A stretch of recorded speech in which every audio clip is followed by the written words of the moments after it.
Hello नमस्कार दोस्तों। आज फिर से मैं आप लोगों का स्वागत करता हूं अपने YouTube channel Shankar for student पे। आज इस वीडियो में हम लोग देखेंगे कि आरआरबी एनटीपीसी ग्रेजुएट लेवल का जो एग्जाम हुआ है 16 मार्च से लेकर 27 मार्च तक, उसमें पूछे गए करंट अफेयर्स के सभी प्रश्न को देखेंगे। साथ ही साथ उससे रिलेटेड एक्स्ट्रा फैक्ट को भी देखेंगे। चूंकि आगे आरआरबी एनटीपीसी अंडर ग्रेजुएट का एग्जाम होने वाला है, तो आप लोगों को ये मदद मिलेगी कि आखिर किस तरह का क्वेश्चन पूछा जा रहा है, कितना दिन पुराना क्वेश्चन पूछा जा रहा है, किस टॉपिक से क्वेश्चन पूछा जा रहा है। तो आप लोग के पास अभी समय है, आप लोग इसी अकॉर्डिंग अपने तैयारी को आगे कंटिन्यू कर सकते हैं। क्योंकि मैंने 12 से 15 गवर्नमेंट एग्जाम को क्रैक किया है और मैं फिलहाल रेलवे में जॉब कर रहा हूं, तो आप लोग को जो भी बताऊंगा वो जेन्युइन बताऊंगा। इसलिए वीडियो के लास्ट तक बने रहिएगा, आपको अच्छा जरूर लगेगा और अच्छा लगेगा तो लाइक और कमेंट करके बताइएगा। तो देखिए, आज का पहला क्वेश्चन है कि दुबई एयरलाइन के वर्तमान चेयरमैन कौन है। तो इसका वर्तमान चेयरमैन शेख अहमद बिन सईद अल मखतूम है। चूंकि ये क्वेश्चन रियल में एग्जाम में आया हुआ है, चूंकि अभी आंसर की नहीं आया है इसलिए ये मेमोरी बेस्ड क्वेश्चन है, लेकिन ये क्वेश्चन रियल है। जब आंसर की आ जाएगा तो मैं आपको रियल वाला क्वेश्चन भी करवा दूंगा, इसलिए चैनल को सब्सक्राइब कर लीजिएगा। तो शेख अहमद बिन सईद अल मखतूम जो है इसके वर्तमान में चेयरमैन है। अब ये 1985 से ही इसके चेयरमैन और सीईओ है। कुछ एक्स्ट्रा चीज को भी देखते हैं। वर्ल्ड बैंक का चेयरमैन कौन है, तो अजय बांगा जी है। आईएमएफ का क्रिस्टिना जॉर्जिवा, डब्ल्यूएचओ का टेड्रोस, आरबीआई का संजय मल्होत्रा, एसबीआई का सीएस सेठी और आईसीसी का जैसा है, इसरो का एस सोमनाथ, डीआरडीओ का समीर बी कामत और इंडिगो का विली वाल्स है। तो इस चीज को भी आप लोग याद रखिएगा। अगला प्रश्न है, सितंबर 2025 में दादा साहब फाल्के पुरस्कार से किसे सम्मानित किया गया है। तो ये मोहनलाल को सम्मानित किया गया है और ये इसको मिलने वाला 71वां दादा साहब पुरस्कार था। और दादा साहब फाल्के पुरस्कार की शुरुआत 1969 में ढूंढीराज गोविंद फाल्के की स्मृति में किया गया था और ये फिल्म जगत से संबंधित है। और प्रथम इसके प्राप्तकर्ता देविका रानी रोरिक है, जो कि जिसको कि 1969 में ये अवार्ड मिला था। अगला प्रश्न देखेंगे, सितंबर 2025 में किस अफ्रीकी देश में इबोला वायरस के मामले की पुष्टि हुई थी। तो ये कांगो लोकतांत्रिक गणराज्य में हुआ था और यह उस देश का 16वां इबोला आउटब्रेक था। और इबोला वायरस पहली बार 1976 में सूडान में देखने को मिला था। अगला क्वेश्चन देखेंगे, ग्लोबल मीथेन स्टेटस रिपोर्ट 2025 किस संगठन द्वारा जारी किया गया था। तो ये संयुक्त राष्ट्र पर्यावरण कार्यक्रम यूएनईपी के द्वारा जारी किया गया था और यूएनईपी का मुख्यालय नैरोबी में है। यह रिपोर्ट जो है कॉप 30 में जारी हुआ था। मीथेन को 2030, यहाँ पे टाइपिंग मिस्टेक है, मीथेन को 2030 तक जो है 30% तक कम करने का लक्ष्य रखा गया है। तो ये क्वेश्चन भी आपसे पूछ सकता है कि मीथेन का 30% तक कम करने का लक्ष्य किस वर्ष तक रखा गया है। तो 2030 तक रखा गया है। कोप 30 समिट 2025 कहाँ पे हुआ था, तो ब्राजील के बेलम शहर में हुआ था। और कोप 31 समिट 2026 ऑस्ट्रेलिया के एडिलेड में होगा। पहली बार कोप सम्मेलन 1995 में जर्मनी के बेर्लिन शहर में हुआ था। अगला प्रश्न देखेंगे, 2 से 3 फरवरी 2026 को स्पेस समिट 2026 कहाँ हुआ था। तो ये सिंगापुर में हुआ था। देखिए, एक चीज आप लोग नोट करेंगे, जैसे मैंने आपको बताया था कि आपको टॉपिक को कैच करना है, तो नियुक्ति से क्वेश्चन पूछा जा रहा है, सम्मेलन से क्वेश्चन पूछा जा रहा है, तो इस टॉपिक को आप बुक से भी कंप्लीट कीजिएगा। वैसे मैं अपने चैनल पे इसको कंप्लीट कराने का प्रयास करूंगा। 2026 के कुछ महत्वपूर्ण समिट देखते हैं। तो ये एआई समिट जो कि न्यू दिल्ली में, काफी इंपॉर्टेंट क्वेश्चन है, एआई समिट काफी चर्चा में रहा था, ये न्यू दिल्ली में हुआ था। बायो एशियाई हैदराबाद में हुआ था। ओशियन कांग्रेस तो ये गोवा में हुआ था। आईओएनएस विशाखापट्टनम में। मलेरिया कॉन्फ्रेंस याद रखिएगा न्यू दिल्ली में हुआ था। ये सारे 2026 के सम्मेलन है। एशिया इकोनॉमिक डायलॉग तो ये पुणे में हुआ था। इस सम्मेलन यूएसए में हुआ था और एशियन सम्मेलन इस बार मनीला में हुआ था। नाटो समिट अंकारा, तुर्की की राजधानी अंकारा में हुआ था। देखेंगे, उदय कोटक को किस क्षेत्र में उनके उत्कृष्ट योगदान के लिए वर्ष 2026 में पद्म भूषण से सम्मानित किया गया है? तो उनको व्यापार और उद्योग के लिए सम्मानित किया गया था, व्यापार और उद्योग के क्षेत्र में सम्मानित किया गया था। अब कुछ एक्स्ट्रा बातें को देखते हैं। पद्म पुरस्कार की शुरुआत 1954 ईस्वी में हुई थी और यह पुरस्कार जो है देने की घोषणा प्रत्येक साल 26 जनवरी को किया जाता है और पुरस्कार जो है प्रेसिडेंट ऑफ इंडिया यानी कि राष्ट्रपति के द्वारा दिया जाता है और इसे मार्च या अप्रैल महीने में राष्ट्रपति भवन में दिया जाता है। 2026 की बात करेंगे तो कुल 131 लोगों को यह पुरस्कार मिला है, जिसमें से 5 पद्म विभूषण, 13 पद्म भूषण और 113 पद्म श्री मिला है। कुल 19 महिला को मिला है और टोटल 16 लोग ऐसे हैं जो कि मरणोपरांत उनको मिला है। अगला क्वेश्चन देखेंगे। केंद्रीय बजट 2025-26 के अनुसार बीमा क्षेत्र में प्रत्यक्ष विदेशी निवेश एफडीआई की सीमा 74% से बढ़ाकर कितना कर दिया गया है? तो ये टोटल 100% कर दिया गया है। तो एफडीआई की सीमा बढ़ाकर 26, पहले 26% था, फिर 49%, फिर 74% और फिर 100% कर दिया गया है। एफडीआई का मतलब होता है किसी भी विदेशी कंपनी द्वारा किसी देश में सीधा निवेश, और भारत में सबसे ज्यादा एफडीआई प्राप्त सिंगापुर से होता है और सर्वाधिक प्राप्त करने वाला एफडीआई राज्य महाराष्ट्र है। तो आप लोग इसको भी ध्यान रखिएगा। इससे विदेशी कंपनियों को पूर्ण निवेश की अनुमति मिलती है। बीमा क्षेत्र में प्रतिस्पर्धा और निवेश बढ़ेगा। बीमा कवरेज बढ़ाने का लक्ष्य है। यह आर्थिक सुधार का हिस्सा है। अगला क्वेश्चन देखेंगे। विदेश में काम करने वाले भारतीयों द्वारा वित्त वर्ष 2025 में कितना धन स्वदेश भेजा गया है? तो 135.46 बिलियन डॉलर भेजा गया है।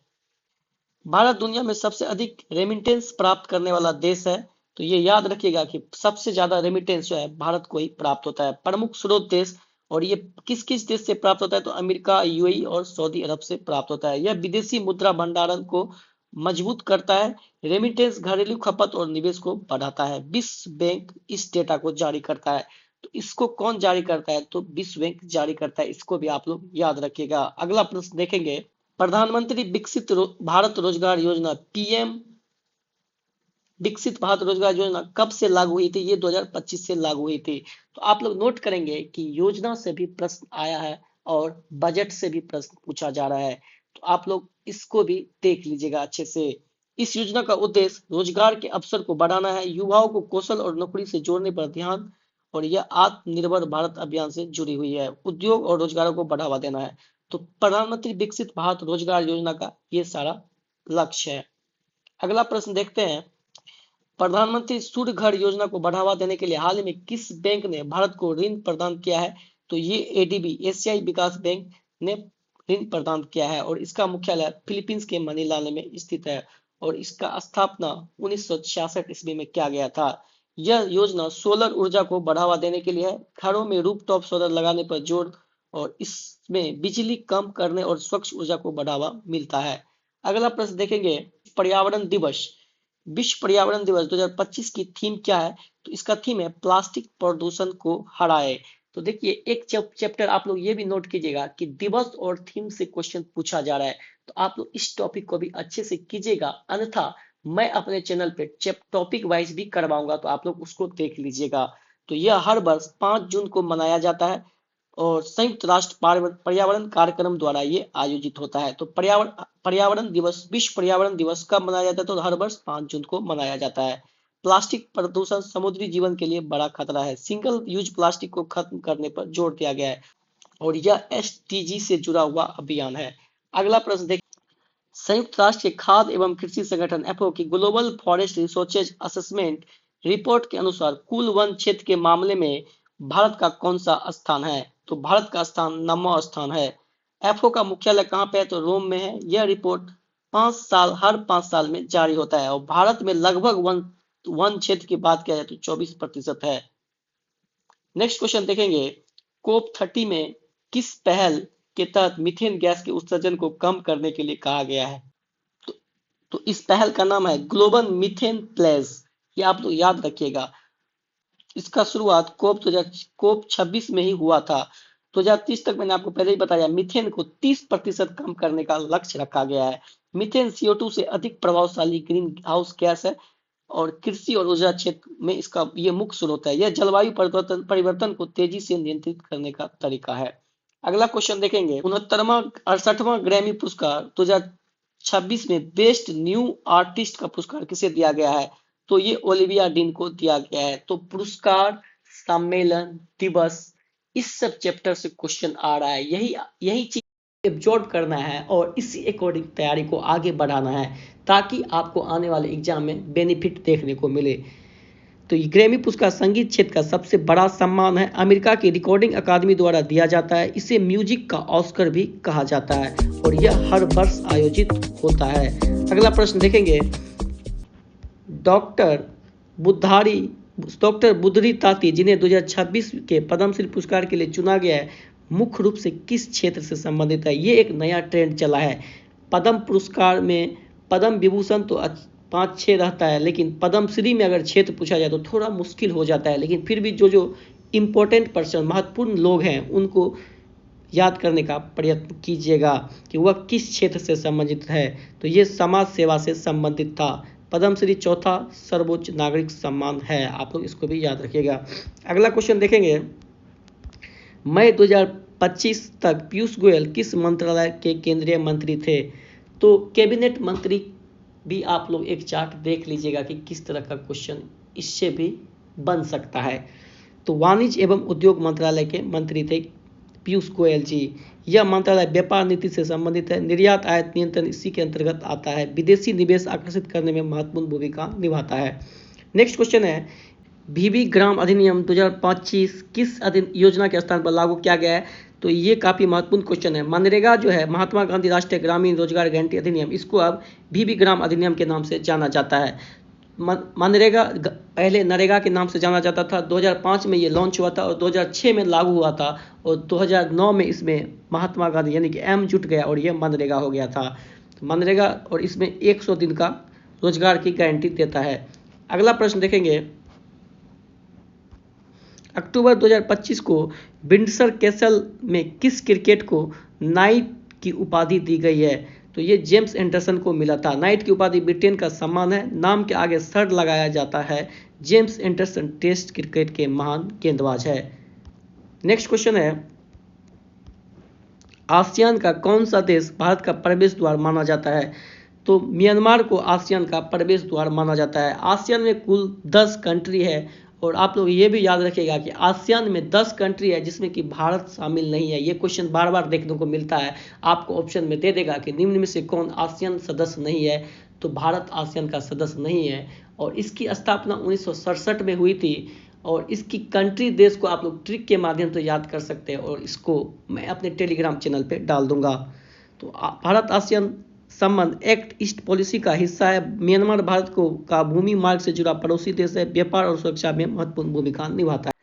तो फिलहाल इसमें अभी इतना ही क्वेश्चन है। चूंकि आंसर की नहीं आया है तो मैं इतना क्वेश्चन आप लोग को इसलिए दिया था कि आपको एक आइडिया बन सके कि किस चैप्टर से क्वेश्चन पूछ रहा है और आप किस अकॉर्डिंग तैयारी कर सकते हैं। तो आप लोगों ने जैसे देखा कि नियुक्ति से क्वेश्चन आपको देखने को मिला है, उसके बाद आपको सम्मेलन से क्वेश्चन देखने को मिला है, उसके बाद आपको पुरस्कार से भी क्वेश्चन देखने को मिला है। तो आप लोग पुरस्कार को भी अच्छे से कर लीजिएगा। उसके बाद दिवस और थीम से क्वेश्चन आपको देखने को मिला है। तो मेरा मकसद यही था कि आपके अंदर एक रोड मैप तैयार हो जाए और आप इस अकॉर्डिंग पढ़ सके।